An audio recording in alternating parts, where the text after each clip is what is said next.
You mentioned ahead of this fight that, respectfully, you would like to finish Max, but maybe not put him out cold, just finally be the first person to sort of crack that chin we talk about so much. For him, do you think he's going to have put on a lot of size to be able to match you for power to keep himself in there, or do you think he can come at this fight in other ways and find success?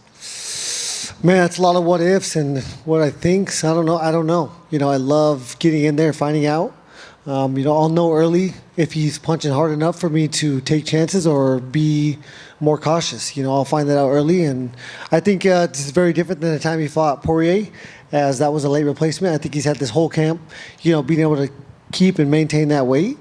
And I do think he's going to be as big as me and as strong as me. You've been atop of these amazing cars before. You've been in title fights before, but does this one feel a little bit extra special? For sure. First things first, you got to ask Conor, what are you laughing about on your comment, brother? Yeah, I did see that. I didn't know Yeah. Go ask him. What are you laughing about? Hopefully he can get Lucky Charm shorts or something. Good for him, We are talking, of course, about the floral pattern shorts you've got for this fight. Did post it. Conor did put a laughing emoji on it, but curious how you feel about being able to rep them in the octagon. I loved it, man. I loved it. It came together real quick. Being able to use it here at UFC 300, hopefully they leave it for me so I can keep using it every fight. So we see what happens. Do you think that's important for athletes to be able to represent themselves and sort of express themselves on ways other than just their fights? I think it's cool. Yeah, I think it's a great way. Put a little flavor in it. I guess so. I understand the whole uniform look because we're trying to go after follow other major sporting leagues. So at the end of the day, I get it, but to have your own flavor, and finally I get mine. The people wanted it. You know what I mean? Where's Hunter? Where's Dana? Tell the numbers of the sales because I want to see. I'm pretty sure that floor shorts is popping. Yeah. You mentioned he's quick to disregard that fight with Dustin for the reason you just said. Do you even look at that fight and think, well, there are things I can take from that, or do you have to think, no, I can't really relate that Max to this one? If I'm watching that fight, it has nothing to do with the size or anything like that. It's all about technique.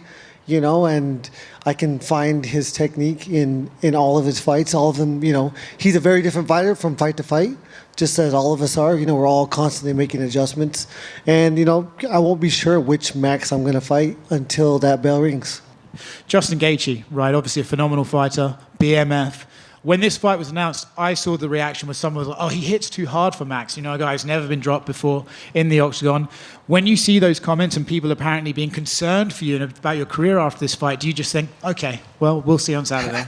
We find out. That's the beautiful thing. Every time I did any of these interviews, go watch it all fight week.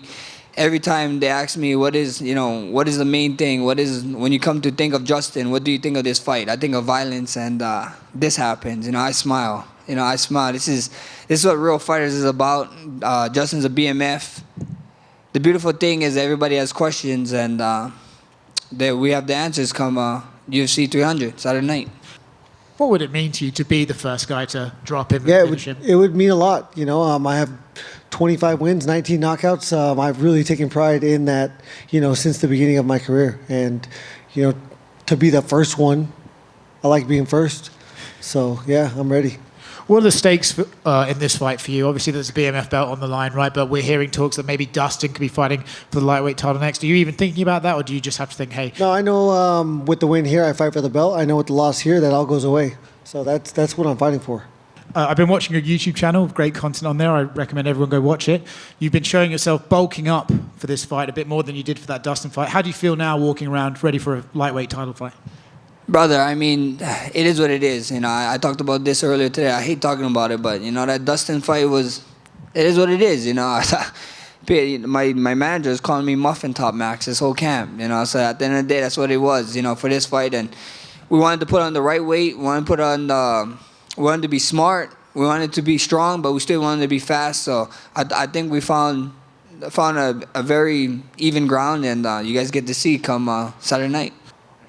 Is there a chance if Islam were to fight in June, you could end up being called to fight back in Abu Dhabi, and is that something you'd even consider? I don't play what ifs, but you don't pass up a championship opportunity. I do want my time. I do think June would probably be impossible for me, as every time I fight is a traumatic life experience, and I need to go home. I need to, unwind, take care of my body, take care of my head. But I have coaches and a manager that ultimately make those decisions. So if they say go, I go. There was a quote from your coach on one of your video blogs where he said, Max already has a BMF belt and it's in his chest. Do you think, comparing your skills to Gaethje's, that this could come down to whose heart is bigger? And do you think you beat him in that category?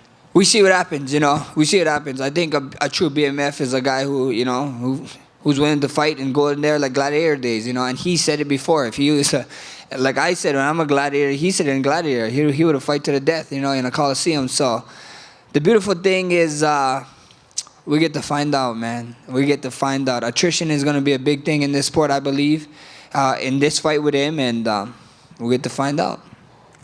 This one right here.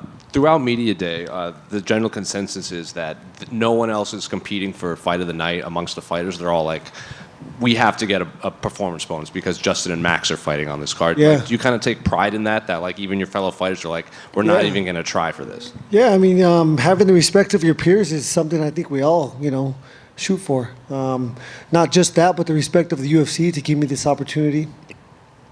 Every time you see someone in this thing, you only see the Gaethje versus Holloway thing on the television, so it looks like it's the main event. Justin has obviously famously declared himself the most exciting fighter in the UFC. I'm curious, do you agree with that, or do you kind of put yourself above that? I mean, how are you going to disagree with him? The guy had, what, 12 fights in the UFC, 12 bonuses? Brother, that speaks for itself. It is what it is.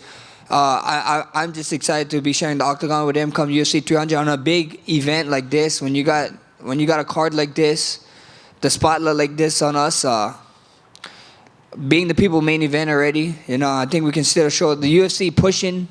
Every time I see an ad on UFC for UFC 200, it's me and Justin. So at the end of the day, Tim, Daniel, someone needs to get on the phone with Dana and Hunter, and we got to talk numbers about some things because it's looking kind of funny. You fought a lot of high caliber fighters throughout your career. Where does Max Holloway rank in that list? I mean, Tony Ferguson, Dustin Poirier, Cowboy Cerrone. I mean, these guys are all, you know, future Hall of Famers. So it's huge. It's huge for my legacy. It's huge for my resume. You know, I've been watching this guy. I'm older than him, but I was watching him way before I ever thought about being in the UFC. And yeah, this is the guy that I looked up to. So it's cool to see how far I've come and where hard work will get you.